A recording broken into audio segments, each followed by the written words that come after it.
He took the keys, without looking me in the eye. It was a small gesture, the way he let them slide across the mahogany desk rather than handing them over. But it was the finality of it that mattered. He didn't realize that by taking my house, he had invited me to become his shadow. I simply nodded, folded my hands, and let the silence do the work. He was too loud to understand. The house sat on the edge of a cul-de-sac in a quiet, affluent suburb of Connecticut. It was a sprawling Victorian, white-painted wood with a wraparound porch that smelled of cedar and old money. My family's money. Julian sat in the study that used to be my father's, wearing a suit that cost more than my car, tapping a silver fountain pen against a ledger. He had a habit, a behavioral signature that acted like a physical itch. He would tilt his head, squint as if trying to remember your name, and say, "Now, refresh my memory. Richard, remind me why we're discussing this again." It was a social tactic designed to make you feel small, a way of signaling that your presence was a footnote in his busy day. He had used it when he bought the debt. He had used it when he signed the foreclosure papers. And he used it now, as I stood in the doorway of what used to be my home.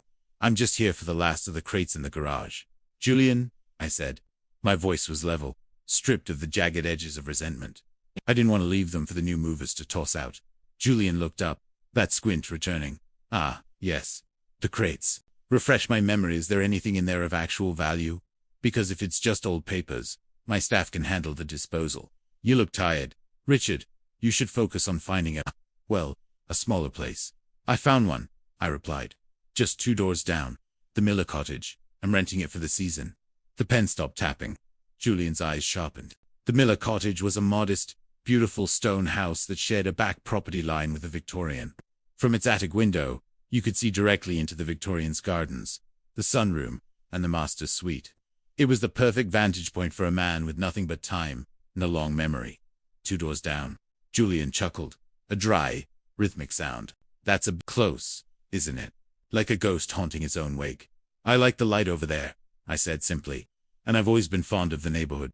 In the weeks that followed, I became the perfect neighbor. I didn't hide. I didn't scowl from behind curtains. Instead, I spent my mornings on the front lawn of the cottage, tending to the overgrown rose bushes, with the surgical precision of a man who knew exactly how much to prune to make a plant thrive or wither. Julian, meanwhile, was busy performing the role of the new lord of the manor. He threw garden parties. He invited the local zoning board over for expensive scotch. He was charming, influential, and utterly manipulative. He had a way of leaning into people, lowering his voice, and making them feel like they were part of an exclusive club, while simultaneously gaslighting anyone who questioned his sudden rise to prominence. I watched the way the delivery trucks arrived at odd hours. I watched the way Julian's wife Elena looked at the gardens with a mixture of confusion and exhaustion. And most importantly, I watched the way Julian handled the problem of the property lines. The Victorian sat on an irregular plot of land. My father had been a man of handshakes and gentlemen's agreements. He had allowed the neighbors to use the southern path. He had never bothered to formalize the easement for the shared well. To Julian, these were weaknesses to be exploited. To me, they were the threads of a web he didn't know he was walking into. One afternoon, while I was painting the picket fence of the cottage, Julian strolled over. He was wearing white linen, looking every bit the man of leisure. He leaned against the fence, his shadow stretching over my work. "Richard," he began, that mocking squint back in place. "The roses look adequate, but listen. Refresh my memory. The drainage pipe that runs from the main house through this yard. That's a private line, isn't it? I'm thinking of putting in a pool, and I don't want your little garden flooding when we break ground." I stopped painting and looked at the pipe in question. It was an old iron line, buried deep. I knew exactly where it went. I knew it didn't just carry water. It was the structural anchor for the retaining wall that kept the Victorian from sliding 6 inches a year toward the creek. I'd be careful with the digging. If you disturbed the pressure, the whole slope might shift. Julian laughed, a sharp, dismissive sound. "I have engineers for that. I just wanted to make sure you were UNT, planning on claiming some sort of historical preservation nonsense. This is my land now. I do the planning, but paint your fence." "Of course," I said, dipping my brush back into the white paint. "It's your land. You have total control." I went back to my work. I didn't tell him about the 1924 deed restriction buried in the county archives. I didn't tell him that the private line was actually part of a multi-property, and I certainly didn't tell him that I had quietly purchased the small, triangular lot at the base of the creek the month before, the lot that all that water drained onto. When he needed a signature for a minor variance on his porch, I provided it without hesitation. He started seeing me as a servant who lived 2 doors down, usually to brag about his latest acquisition or to subtly undermine my standing with the other neighbors' vision for where this neighborhood is going. But he's harmless, aren't you, Richard? I try to be, I replied. Every unauthorized dig, he was building a kingdom of cards, and he was using me as the glue. He didn't realize that glue can be dissolved. The first crack didn't come from a fight. It came from a storm.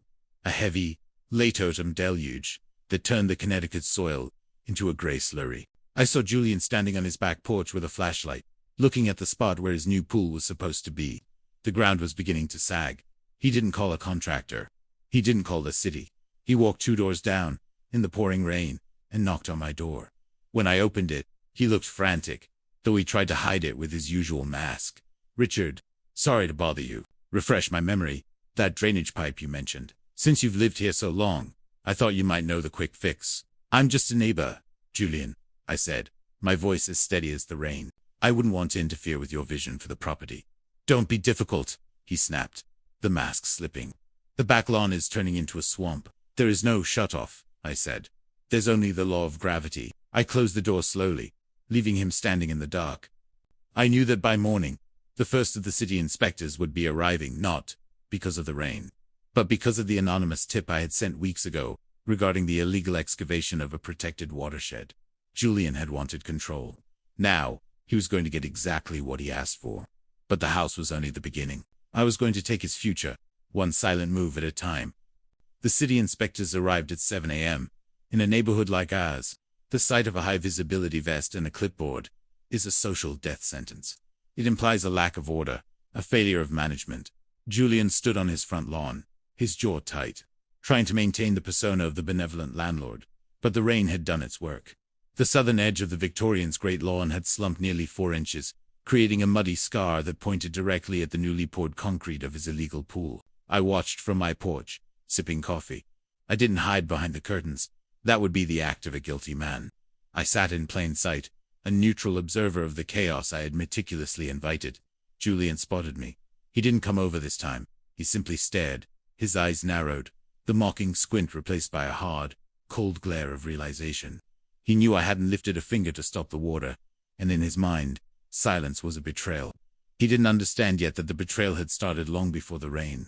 The public betrayal, however, didn't happen on the lawn. It happened 3 nights later, at the annual Founders Gala, the most prestigious event in the county. It was held at the historic Yacht Club, a place where my father's name was still etched into the brass plaques of the entryway. Julian had bought his way into the committee, and he had made it his mission to ensure everyone knew the old guard was being replaced by a modern visionary. I attended because I was still a member. I wore the tuxedo my father had tailored in London 20 years ago. It fit perfectly, a second skin of refined restraint. Julian, by contrast, wore a velvet dinner jacket that shouted for attention. He spent the first hour holding court near the bar, his hand perpetually resting on the shoulder of the town's chief of police, or the head of zoning. He saw me approaching, and didn't miss a beat. He didn't use the refresh my memory tactic this time. He went for the jugular. "Ah, Richard," he called out, his voice booming across the marble foyer, silencing the nearby conversations. Most men would be too proud to live in a rental within sight of the home they lost. It shows a certain lack of ego, or perhaps just a very realistic understanding of one's own limitations. The room went quiet. It was a calculated, verbal stripping of my dignity. He wasn't just calling me poor. He was calling me a failure in front of the very people who used to look to my family for leadership. The mayor looked uncomfortable. Alina, Julian's wife, looked at her shoes. But Julian leaned in, his behavioral signature surfacing like a shark's fin. He tilted his head, smiled that practiced, plastic smile, and whispered loud enough for the circle to hear. "Tell me, Richard, does the Miller cottage still smell like damp wool? Or have you managed to scrub away the scent of temporary?" I didn't flush. I didn't stammer. I didn't even look angry. I simply took a sip of my drink, looked Julian directly in the eye, and said, "The cottage is very quiet, Julian. You'd be surprised how much you can hear when the world is quiet. For instance, I can hear the way the ground under your sunroom groans at night. It's a very specific sound, like something heavy, trying to find a place to rest." The smile on Julian's face didn't falter, but his eyes went dead. "True," I replied, "but progress usually requires a permit. I hope the inspectors were satisfied with your ... vision." I walked away. I didn't wait for a rebuttal. I didn't need one. By bringing up the inspectors in front of the town's elite, I had planted a seed of doubt. In a town built on property values and legal standing, an inspector is a dirty word. The rest of the evening was a masterclass in erasure. Julian spent the night making sure I was excluded from every toast, every group photo, and every meaningful conversation. He sat at the head table, the table that had belonged to my family for 3 generations, and pointedly left my seat at the very back, near the kitchen doors. He even orchestrated a symbolic moment. During the keynote speech about the future of the town's heritage, he presented a donation for the restoration of the town square. "Heritage isn't about the past," Julian declared into the microphone, his eyes finding mine in the shadows by the kitchen. "It's about who has the strength to carry the weight of the future. Some families are anchors that hold us back. Others are engines that drive us forward. We must learn to let go of the anchors before they pull the whole ship under." He raised his glass, the room followed suit. It was a public execution of my family's relevance. He had erased my name from the narrative of the town in 30 minutes. I left the gala early. As I walked to my car, I saw Julian on the balcony, illuminated by the club's floodlights. He was holding a cigar, looking out over the water, the king of all he surveyed. He looked down and saw me. He didn't wave, he didn't squint. He just tapped the ash off his cigar, letting it fall toward me like a silent benediction of contempt. I drove back to the Miller cottage. I didn't turn on the lights. I went straight to the attic and sat in the dark, looking at the Victorian. From this distance, the house looked beautiful. But I knew its secrets. I knew that the engine Julian thought he was driving was actually a machine with no brakes. He thought he had one because he had humiliated me in public. He thought that by taking the house and the social standing, he had taken the soul of the man he'd replaced. What he didn't realize was that I had given him the house on purpose. I had let the debt pile up. I had pointed the banks toward the Victorian rather than my other assets. I had made the house look like the crown jewel of my life so that Julian, in his greed, would snatch it up without looking at the foundation literally or metaphorically. He had insulted my damp cottage. He had called me an anchor. I opened my laptop. In the glow of the screen, I began to review the latest filings. The city hadn't just sent inspectors for the pool. They had started an audit of the entire property. As history based on a discrepancy in the land transfer documents, a discrepancy I had carefully inserted into the public record 2 years prior, knowing exactly who would eventually try to buy the property. Julian thought he was the lion and I was the mouse. He didn't realize that in the world of quiet revenge, the lion is just the one making the most noise while the cage is being built around him. The next morning, I saw Julian's car speeding out of the driveway. He looked frazzled. His tie wasn't straight. The perfect neighbor was starting to fray at the edge as I walked out to my garden, the one he had mocked. I knelt in the dirt and began to plant bulbs lily, the kind that don't bloom for months. I wasn't in a hurry.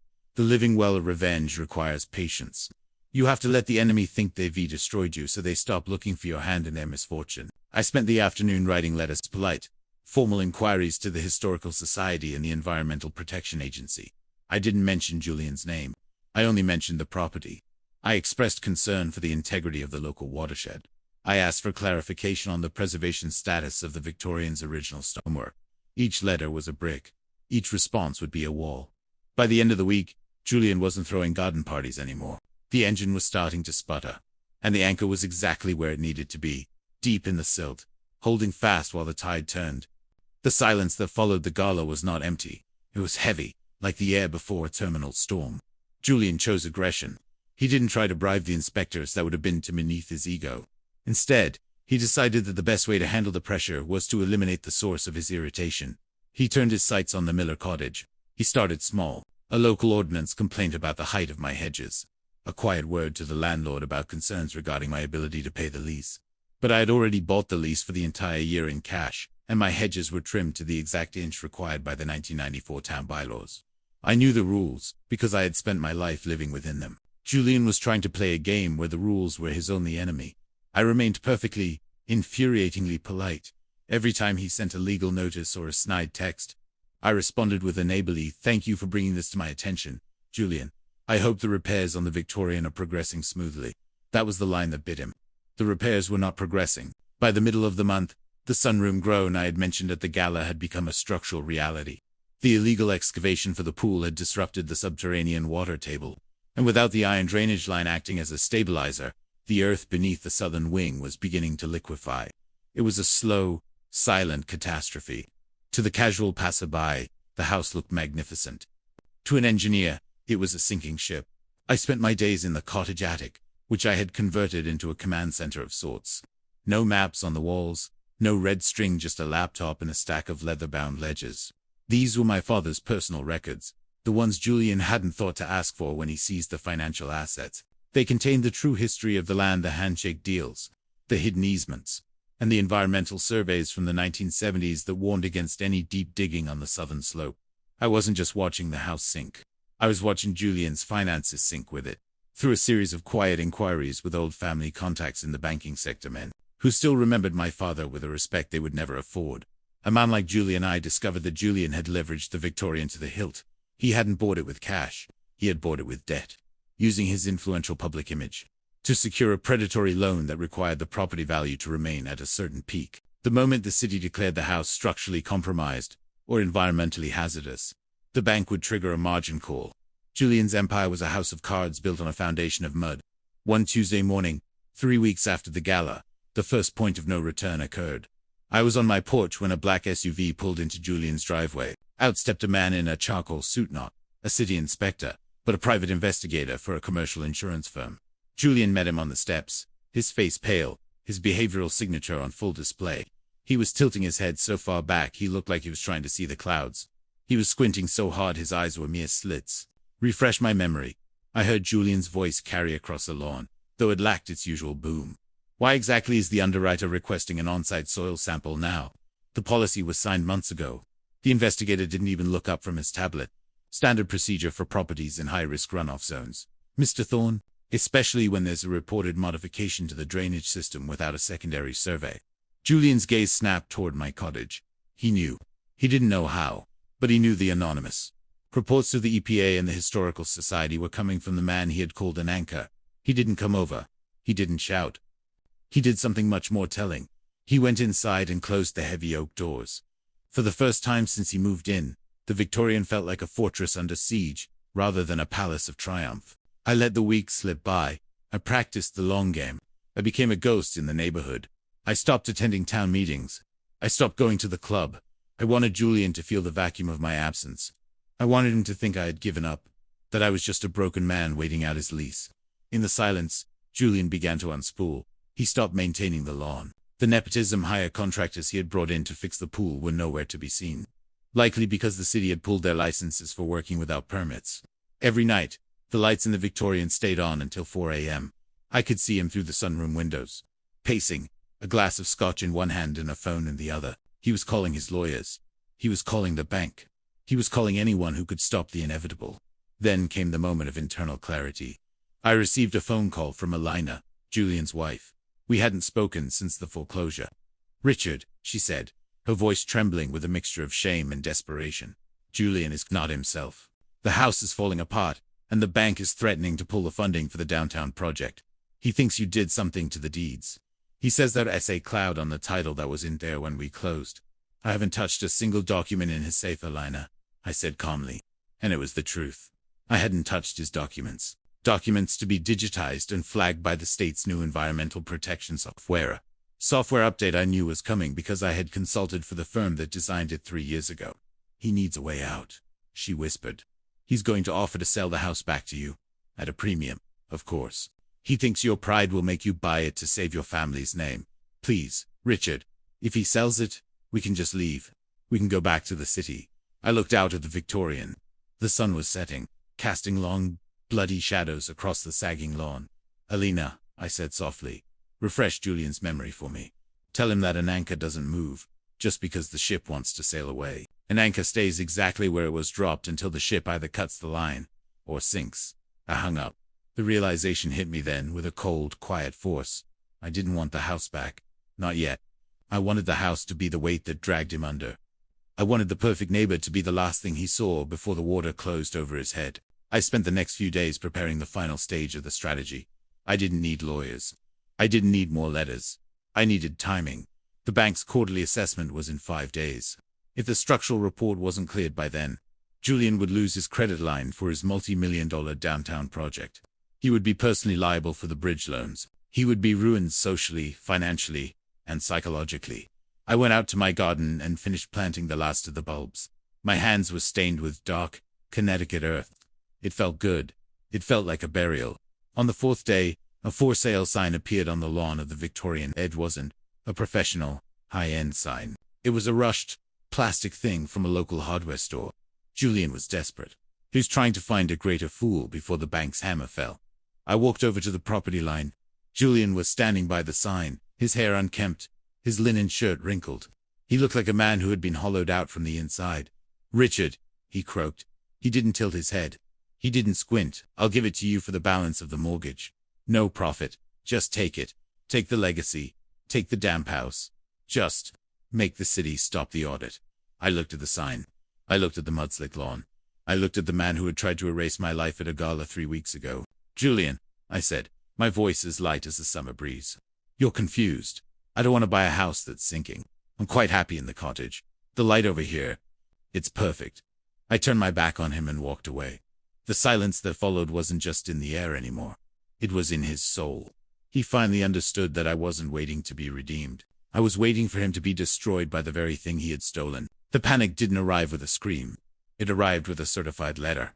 5 days after Julian stood in the mud and offered me my own heritage for the price of his debts, the bank's quarterly assessment window closed.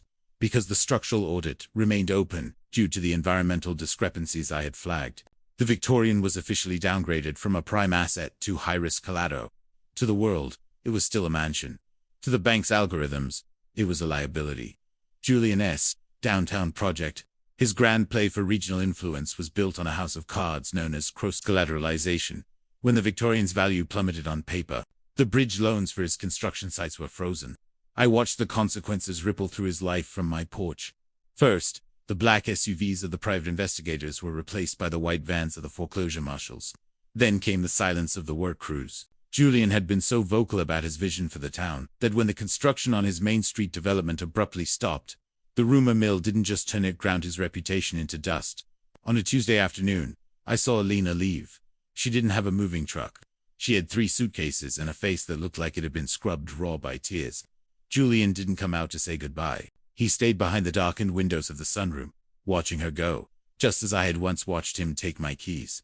The behavioral signature of his confidence was gone. He no longer tilted his head or squinted in mockery. When I saw him briefly at the mailbox, he looked at me with a hollow, unblinking stare. He was a man who had been gaslighted by his own greed. He couldn't understand why the world was suddenly saying no to him when he had spent a lifetime buying yes. "Richard," he whispered as I approached. He sounded like a ghost in a suit. "The bank, they're calling the personal guarantees everything. The city apartments, the vehicles. They even froze the accounts for the gala donation." I sorted through my Miller Gardener's catalog, a utility bill, a letter from the Historical Society. "That's a shame, Julian. It's hard to be an engine when the fuel line is cut." He flinched at the callback to his gala speech. "You did this. The soil samples. The deed clouds. You sat in this little cottage and you poisoned the well." "I didn't poison anything," I said, looking him in the eye for the first time in weeks. "I just reminded the earth what it was before you tried to pave it over. You moved the drainage pipe, Julian. You broke the seal. I simply made sure the right people noticed." "I can still fix it," he said, though his voice lacked conviction. "I'll sue. I'll tie the city up in court for a decade." "With what money?" I asked gently. "Your lawyers want a retainer. Your bank wants the keys. And the town. The town wants someone to blame for the half-finished concrete skeleton on Main Street." He stood there, clutching a handful of overdue notices, the silence between us finally absolute. He was realizing that I hadn't fought him. I had simply stopped supporting him. I had become the perfect neighbor by being the one person who would save him from himself. By Friday, the power was cut to the Victorian. In the affluent suburbs of Connecticut, a dark house is a beacon of failure. While the neighbors' homes glowed with the warmth of evening dinners and security lights, the Victorian sat like a great, black tomb. I sat in my cottage, lit a single lamp, and opened a bottle of my father's favorite scotch. I wasn't celebrating. I was mourning, not for the house, and certainly not for Julian, but for the time it had taken to reach this inevitable conclusion. The silence was broken only once that night. A loud, wet thud echoed from the southern slope. The sunroom groan had ended in a silent surrender to gravity. Julian was inside that house, in the dark, as the ground literally shifted beneath his feet. He didn't call for help. Who would he call? He had spent his year in the Victorian making sure everyone knew he didn't need anyone. The next morning, the for sale sign was gone. In its place was a legal notice from the sheriff's office. Julian emerged from the front door at noon. He wasn't wearing a suit. He was wearing a tattered sweatshirt and jeans, carrying a single cardboard box. He looked at the slumped earth where his pool was supposed to be, then at the sagging sunroom, and finally at me. I was standing on my lawn, pruning the roses I had planted. He didn't speak. He couldn't. The long game had reached its end, and the rules of the neighborhood were finally back in place. He walked to a battered taxi waiting at the curb. His luxury cars had been repossessed the night before. As the taxi pulled away, he looked back at the house one last time. He saw the anchors still sitting in the cottage, calm and unmoved. He finally understood that I hadn't been waiting for him to leave. I had been waiting for him to be erased. The demolition crew arrived on a Tuesday, their heavy machinery shattering the morning silence that had reigned over the cul-de-sac since Julian's departure. The Victorian, once the pride of my family and the short-lived trophy of a thief, was officially a structural hazard. The mudslide had compromised the foundation beyond any cost-effective repair. I stood on the porch of the Miller cottage, a cup of tea in my hand, watching as the iron claw tore into the sunroom. It felt like watching a fever break. Julian was not there to see it, but I had made sure he would feel it.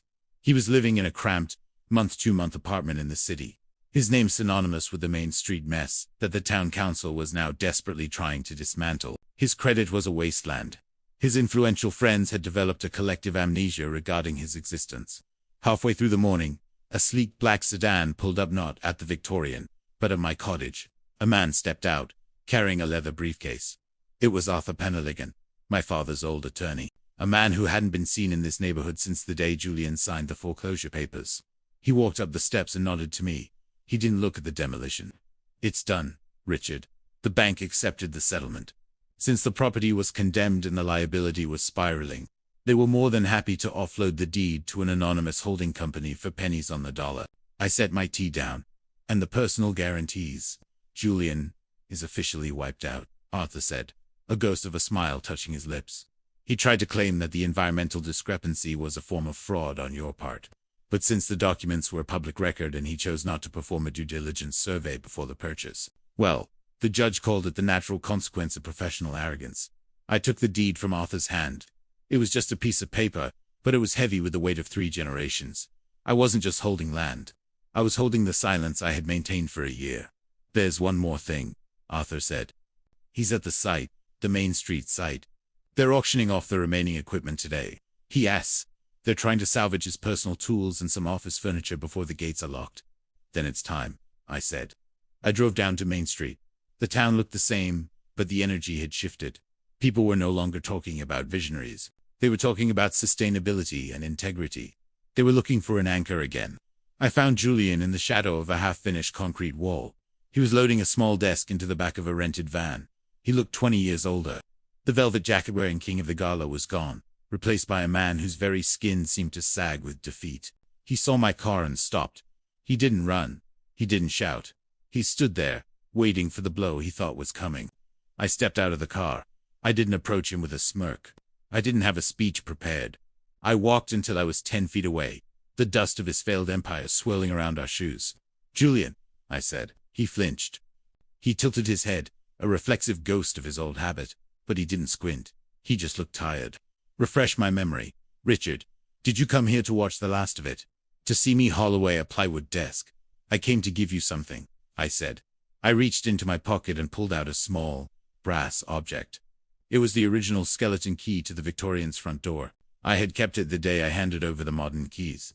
It was useless now. The door it opened no longer existed, but it was a symbol of everything he had tried to take. I walked over and placed it on the edge of the desk he was moving. "The bank sold a lot this morning," I said, my voice calm and devoid of malice. "The anonymous buyer is me, Julian. I own the mud. I own the ruins. And I own the debt you couldn't cover." Julian looked at the key, then at me. His hands began to shake. "You had the money all along. You let me take the house. You let me sink the money into the pool. You let me ruin myself." "No," I corrected him gently. "I didn't let you do anything. You chose to be a visionary without looking at the ground you stood on. I simply stayed quiet while you showed the world who you really were." "You destroyed me," he whispered. "You destroyed yourself, Julian. I just provided the silence you needed to hear it happening." I turned to walk back to my car. "Wait," he called out, his voice cracking. "What are you going to do with it? The land you going to build another mansion to rub my face in it?" I paused, my hand on the car door. I looked back at the man who had tried to erase my family's name. "I'm going to plant trees, Julian. A park. Something that grows slowly and doesn't need to shout to be noticed. It's going to be very quiet. You should visit sometime. It might help you remember how to breathe without a microphone. I drove away. In the rearview mirror, I saw him standing alone by his rented van, holding the brass key. He wasn't a villain anymore. He wasn't a king. He was just a man holding a key to a house that was gone, in a town that had already forgotten his name. The justice wasn't in his poverty. It was in the fact that he finally understood. The loudest man in the room is usually the one with the least to say. The park was not built in a day. It took 18 months of silent labor. I didn't hire a flashy firm or hold a press conference. I worked with a small team of local landscapers, men who appreciated the value of a steady hand and a deep root. We removed the jagged remains of the foundation, filled the mud-slicked scars with rich, stable earth, and restored the natural drainage that my father had protected for decades. I moved back into the Miller cottage permanently. I found I preferred the scale of it. It was a house that didn't demand to be admired, which made it the perfect place for a man who no longer had anything to prove. Julian did not flee the country. He didn't have the resources left for such a dramatic exit. Instead, he lingered in the periphery of the county, working a mid-level consultancy job for a firm that didn't know his history. I knew where he was, of course, not because I was stalking him, but because in a small world, the ripples of a fallen stone eventually reach every shore. The day the park opened, there was no rip. I simply removed the private property signs and replaced them with a small, granite plinth at the entrance. It didn't bear my family name in giant letters. It simply read, "For those who seek the quiet." I was sitting on a bench near the new willow grove when I saw him. He had changed. The desperate, hollowed-out look of the oxen had settled into a permanent sort of weary resignation. He was wearing an off-the-rack suit that didn't quite fit his shoulders. He walked slowly, his eyes scanning the horizon where the Victorian used to stand. He didn't see me at first.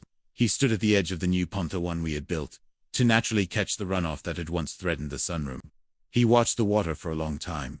I stood up and walked toward him. I didn't move stealthily. I wanted him to hear my footsteps. He turned. There was no flash of anger in his eyes this time. No behavioral signature. He didn't tilt his head. He looked at me with a flat, level gaze that signaled a hard-won clarity. "It's beautiful, Richard," he said. His voice was thin, stripped of its former resonance. "I hate it, but it's beautiful." "Thank you," I replied. "It's stable." That was the goal.